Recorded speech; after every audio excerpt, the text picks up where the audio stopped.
Good morning, y'all. I'm Tracy. Welcome back to Just Dig It Farms. This morning, I want to walk you through the cottage garden and the potager garden and just kind of share with you my design process for creating these spaces and just share with you our vision of what it's going to be, what we're working towards. Jean and I actually moved onto the farm Thanksgiving 2016. So with the holidays and with moving in that year, I didn't get to do any fall planting. But by that March 2017, we started the gardens. So keep that in mind as we're walking through the gardens, that the garden in these spaces are only 2 years old. And I plant every spring and every fall. I'm adding plants to the garden and, new beds and new design elements to the garden. So let's start the garden tour. Start here at the back door. As you come out the back door onto our little porch we've built, this is our view of the creek, which runs across the whole back of our property. And that's our zip line.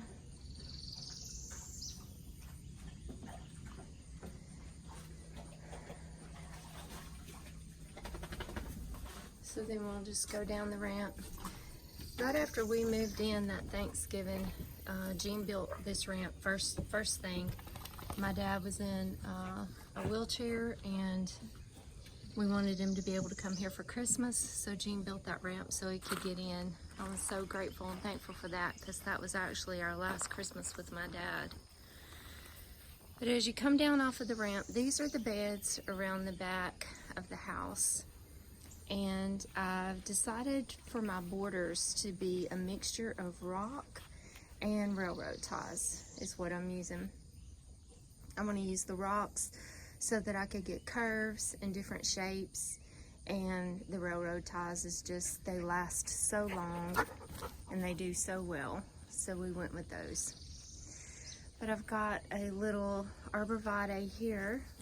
It's emerald green arborvitae. It stays smaller. It's only going to be like 6-8 feet tall and not very wide, like 3 feet wide. So I've got that there because my thought on that was it's going to provide a little more shade for these plants. All of these plants back here are shade loving plants, and it actually gets a little bit more sun back here than I thought it was going to.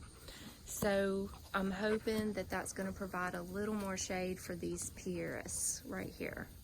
But also I wanted that there because I want to be able to wrap lights and let it be like a little Christmas tree as you're entering the back of our house, because this is where most everybody comes in at right now anyway, because we don't have the deck on the front porch yet. But these are the beds around the back of the house. Now let's back up for a minute. This is, you'll come right down that drive and you'll park right there. You actually see from the road and from the drive the side of our house as you're driving up. This is your view. So right here, right at the edge where these stones are, I'm gonna put another arborvitae probably. I'm still thinking it through. And an arbor with a gate. And then all the way across to tie into this pole, I'm going to do a little living wall. And that way it encloses this space and makes it feel like a room, like an outdoor room. So let's just act like that's there. So when you drive up, you'll come right down the path, go through the arbor, and either go into the house or walk this way into the back outdoor room. Now the plan back here is all this back here is creek and a very cool bog, like a amazing ecosystem is down there. We try to keep that cleaned out a little bit so you can see, but during the fall and winter you can really see down there. There's all kinds of life and plants, and it's really cool down there. But right here is just kind of rounds out the edge of the hill, which takes you down to the creek. We're going to build like a retaining wall, a little small retaining wall, maybe like 2 feet high, with this stacked stone from that tree all the way around this edge, probably just to this Jap maple. Haven't really decided the design, how that's going to go yet, but we're definitely going to do like a little retaining wall.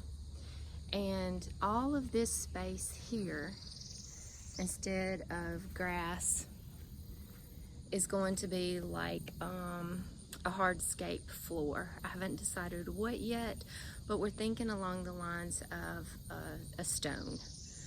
So that's going to be the floor here, the whole thing. And this space right here will be an outdoor fireplace or a fire pit, and a little outdoor kitchen setup.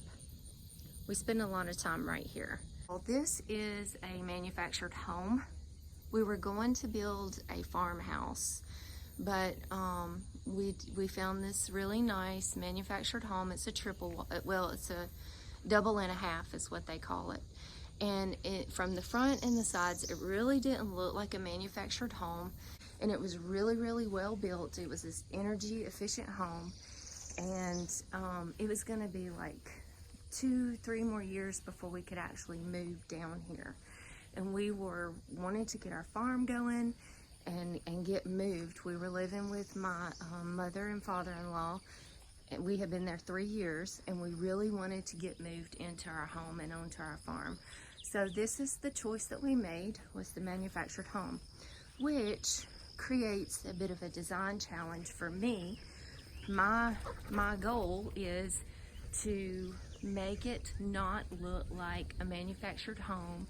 The outside of it, the inside of it definitely does not, but the outside of it still does a little. And so my goal is to make it not look so much like a manufactured home by the gardens and the landscape. That's the side, which is what you see, and this is the front of the house, which leads you to the potager, garden shed, and chickens. We positioned the house this way because of our view.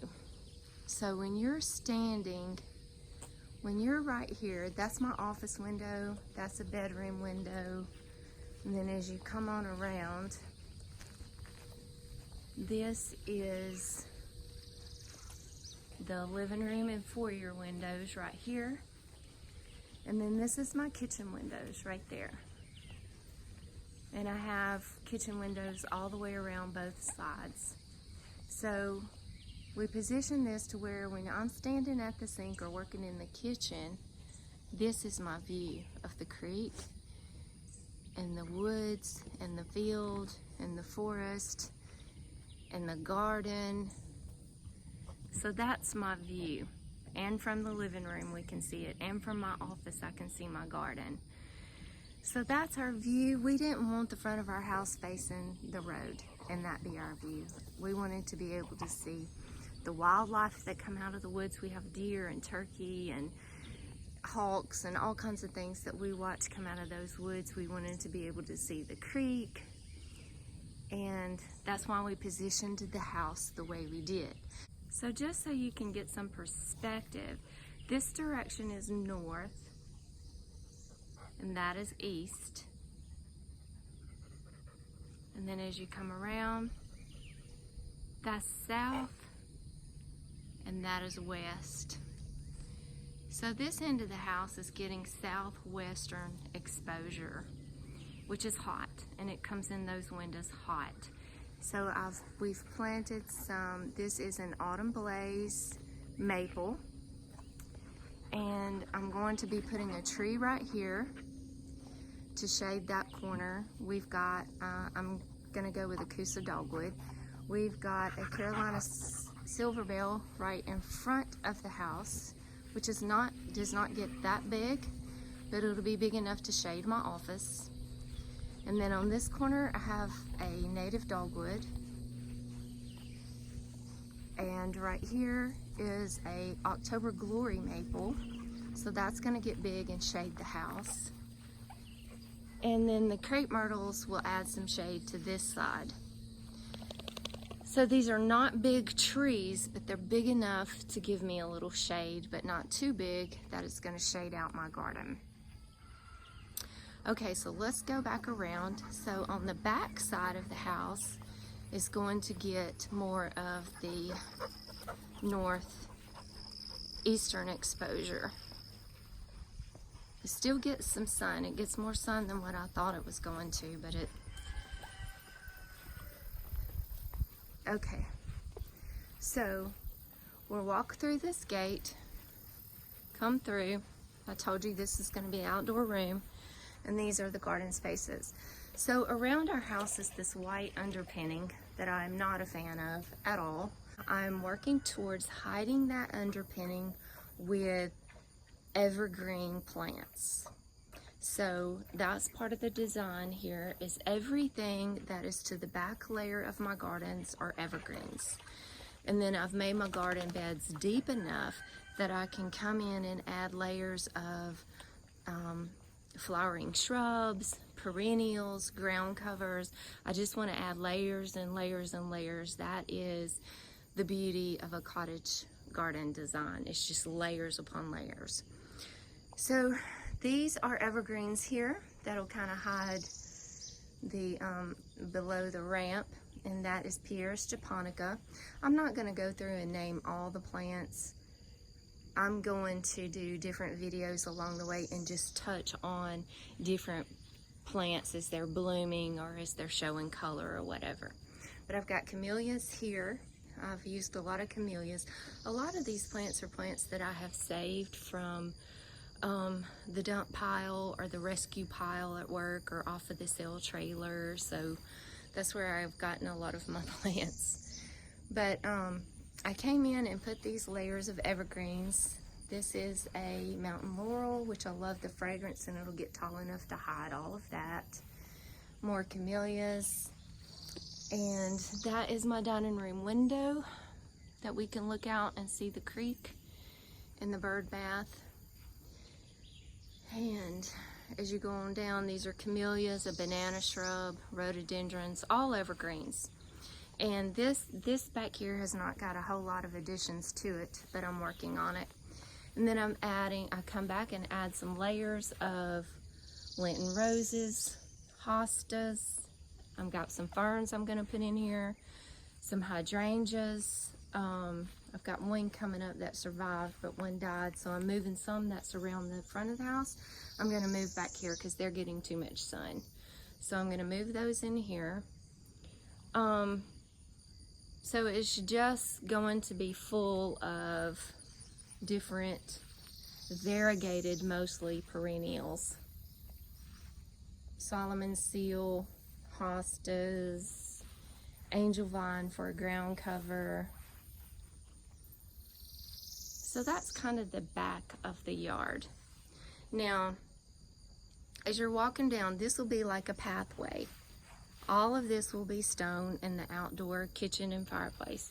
So this will be like your pathway that you're walking down through the garden. Now right here is this side of the house, which is my kitchen, which right here. Now our deck is gonna be along the front of the house.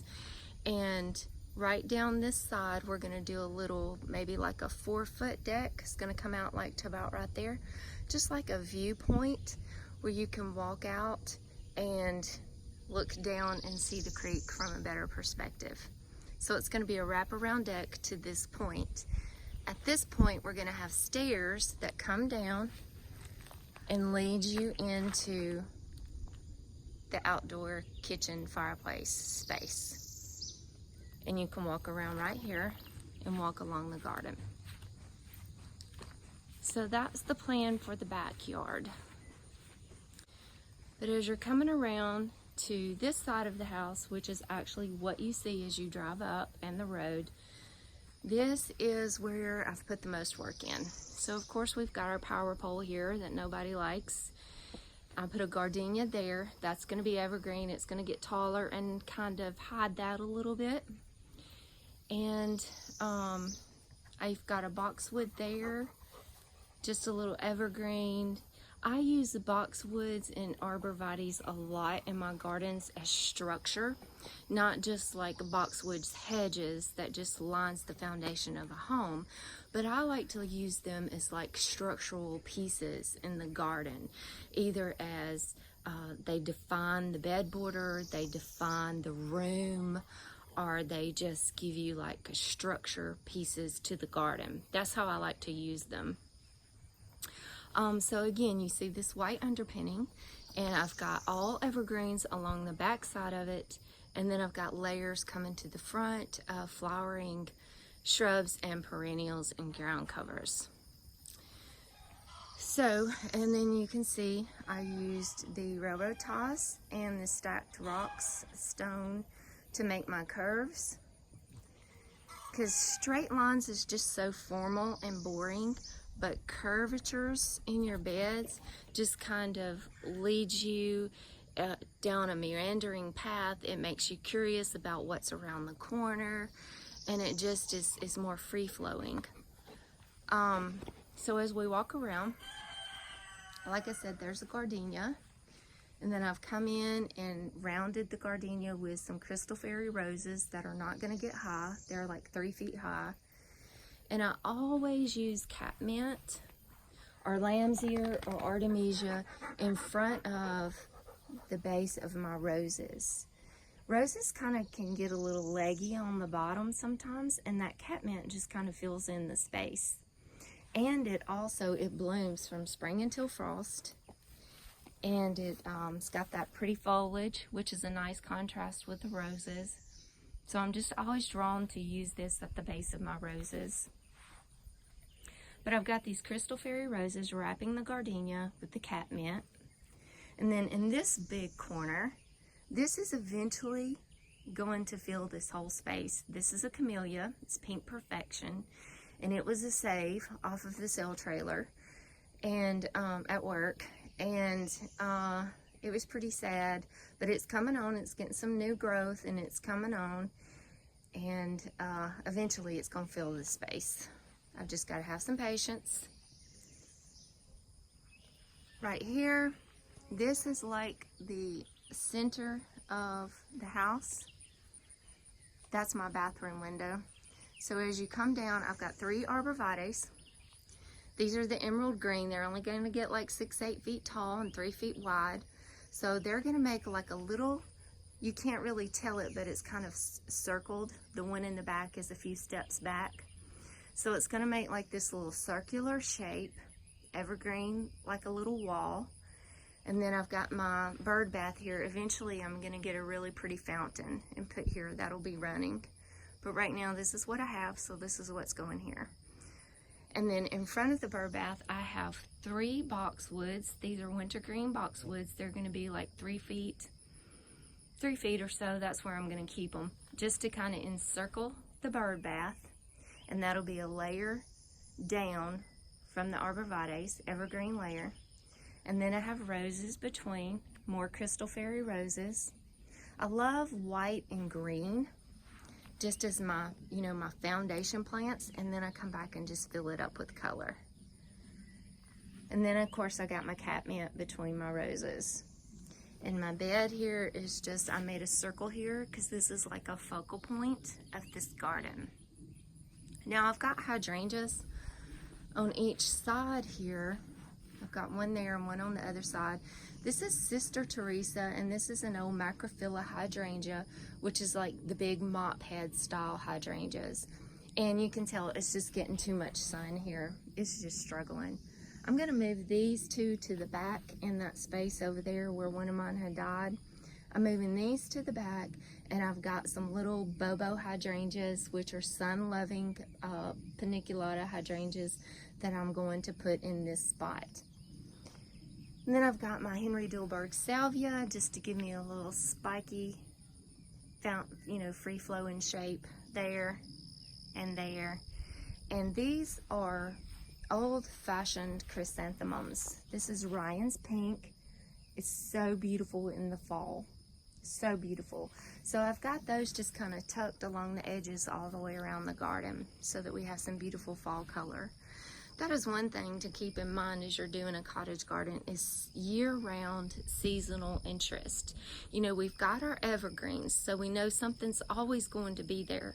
But as far as color and form and shape and texture, try to add plants that's going to give you seasonal, year-round interest.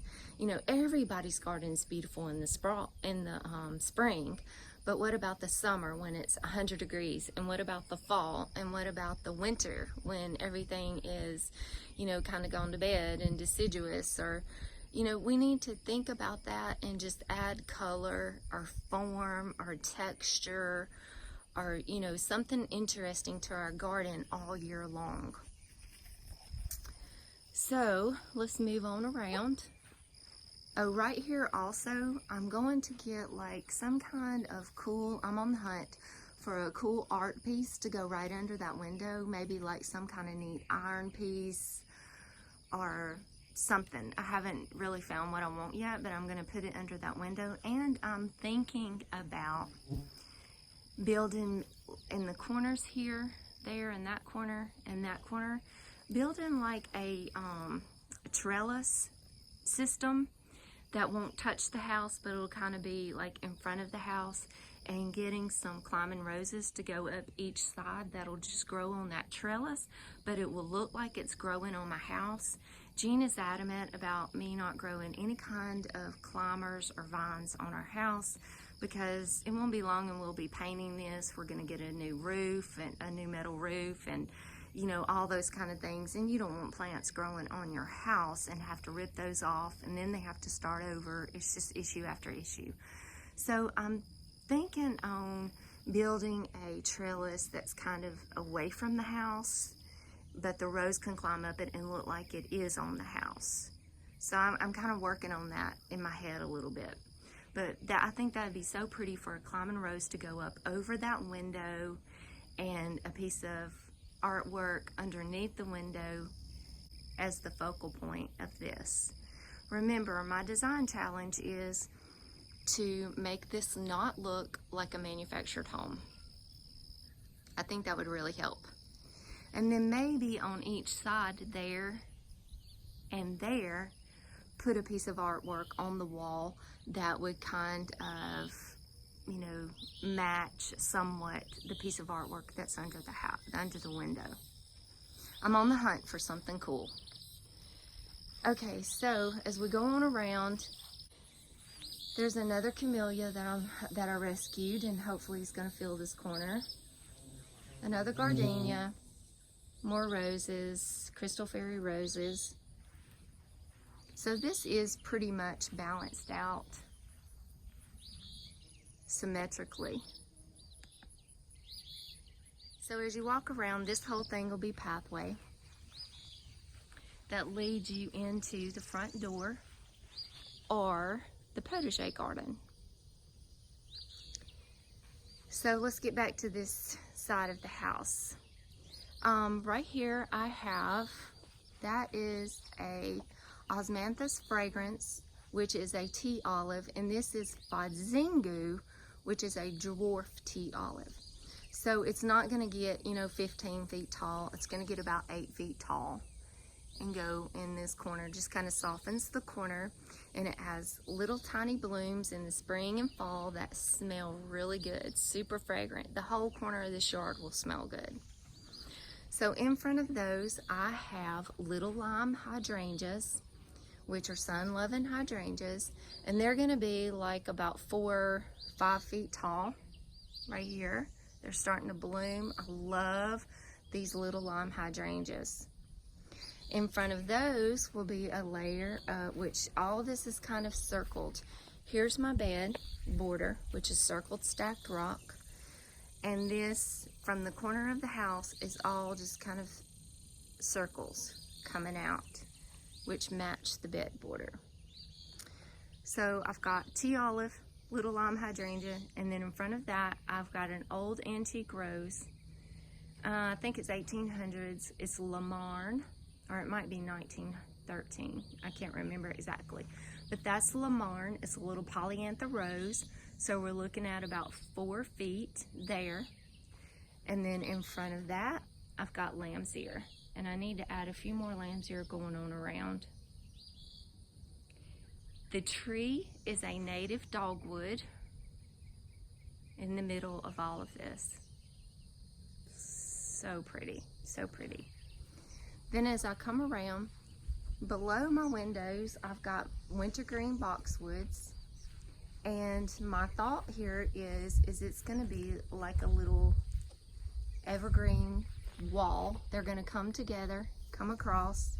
That is a camellia. It's a Sasanqua camellia, which is it can tolerate sun.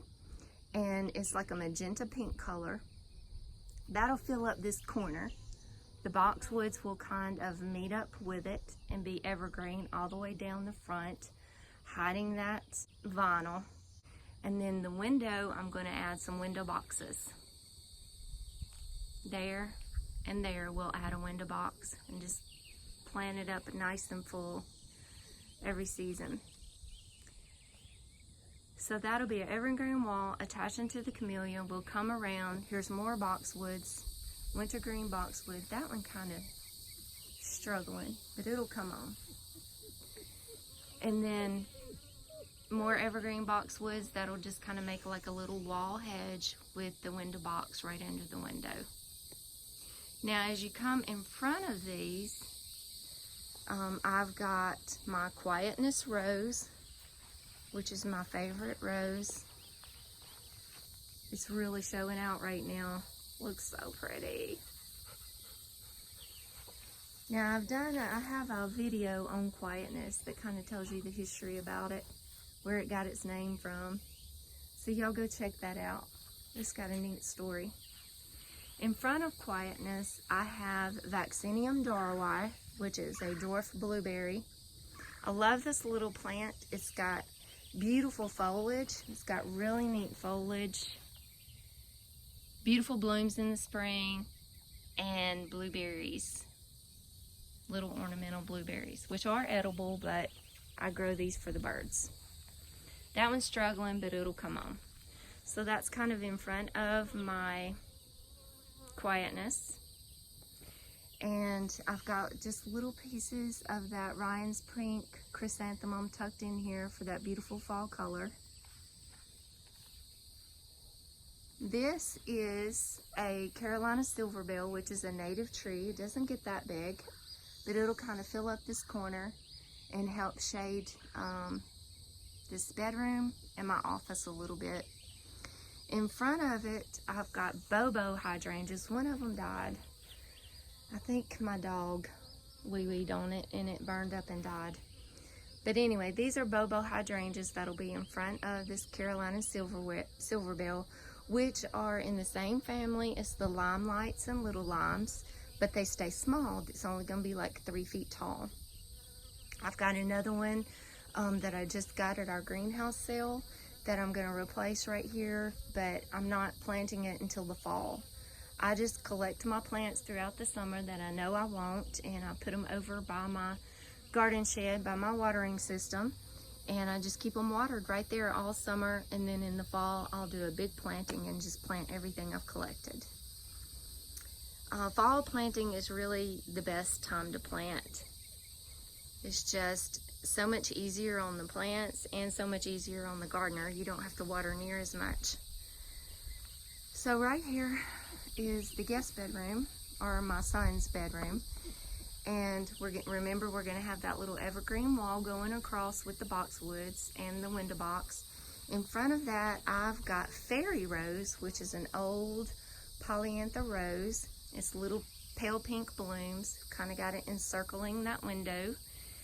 And I've got cat quartz around it, and then I've got Henry Bilberg salvia that's just kind of popped in between the spaces. It's going to give me some of that height and some of that just wispy purple bloom flowing in between each little section of roses and plants. As we come on around, there's going to be a Kusa dogwood right here whenever I can find one. So I'm gonna put a Coosa dogwood right here because it has this beautiful fruit in the late summer and fall. It makes like this little red, almost looks like a little naughty strawberry fruit, and the hummingbirds love it. And I want that right here to shade this whole corner, but also because it has a neat canopy shape, which will just kind of come over my porch that's going to be right here. And we can sit on the porch and watch the hummingbirds feed off of that little fruit of the Coosa dogwood. So that's the plan for here. Now here, this is our front door, living room, foyer, kitchen. And we're gonna do a wraparound deck that's gonna start at the corner of the house, right where this bed ends, go all the way around the house, all the way down, meet where that bed line is right there, all the way down and around the house. And this is the side of the house that I showed you earlier.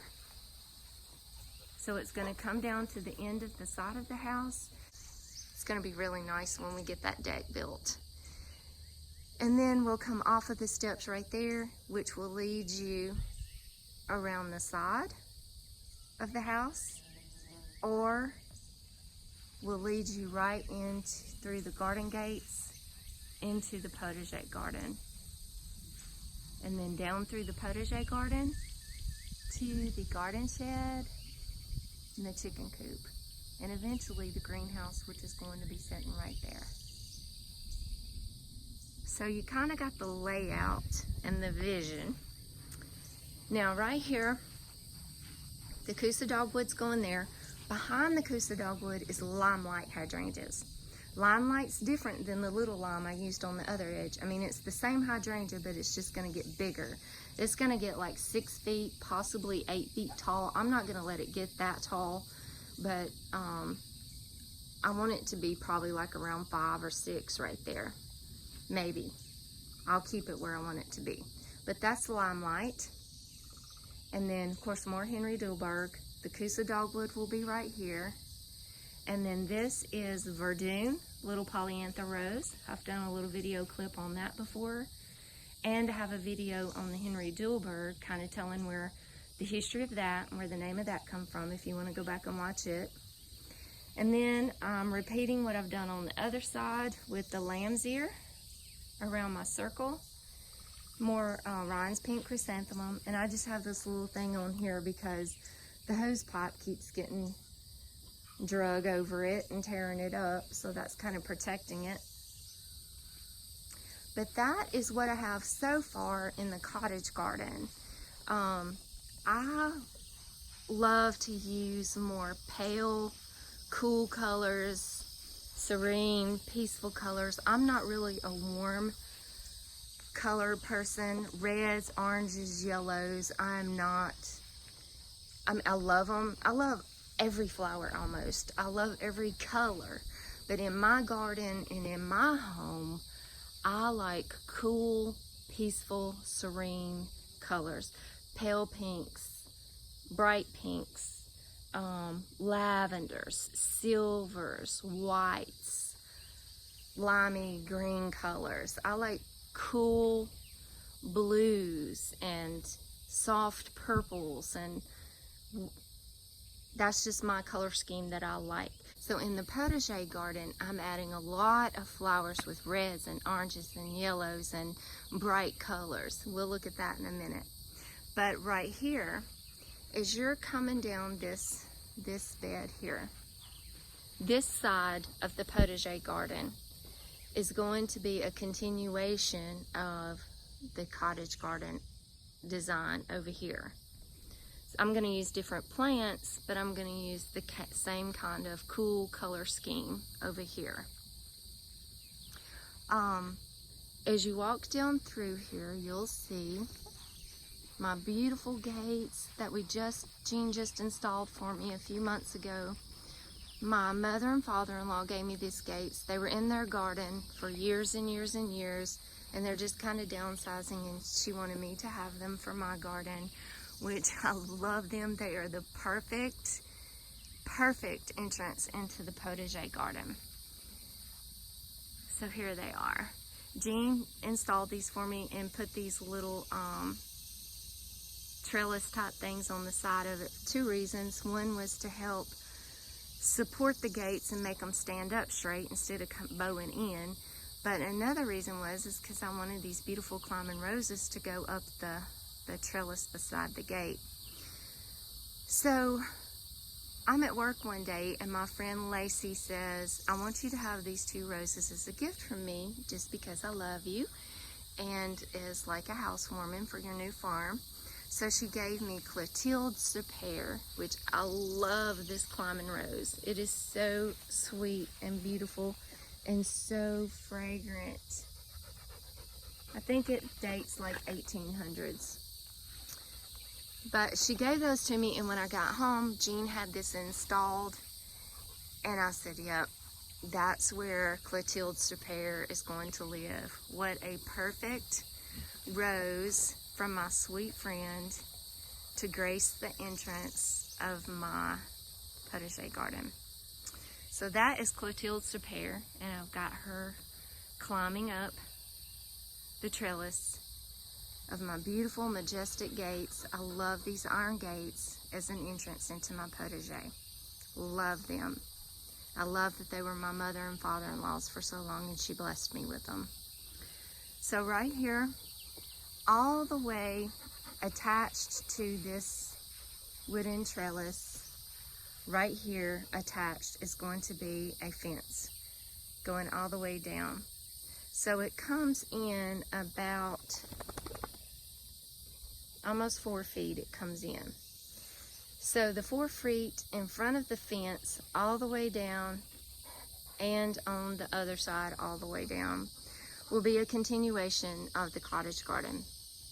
It's going to be different plants like I said, but the color scheme will be a continuation, and it will be you know, just a lot of diversity and a lot of plants to attract beneficials and pollinators, and as part of my companion planting for the vegetable garden on the other side. So it's going to be a lot of herbs.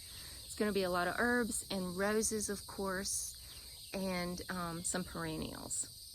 So I'm working on that now. Now this spring I had planted here kales, cabbages, lettuces. I just stuck all of those things in along this bed for this early spring, and I'm still getting kale. I'm still picking kale. We're still harvesting and eating it. So as long as it's producing, I'm keeping it here because we eat a lot of kale. But I'm beginning to add some different perennials. This is echinacea, my sages, rosemary. I'm beginning to add some different perennials throughout these beds now.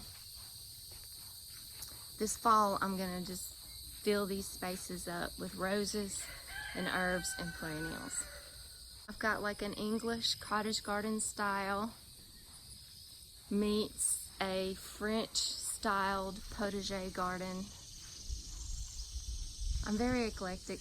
I'm a designer, and I love so many different styles and so many different ways to do things. And I love just marrying them all together to be what I want them to be. And you got to keep in mind too that it takes about 10 years to get a beautifully developed, mature garden. It takes about 10 years. Tasha Tudor, which is one of the wonderful gardeners that I love and studied her gardening style, says it takes about 10 to 12 years to develop a beautiful cottage garden.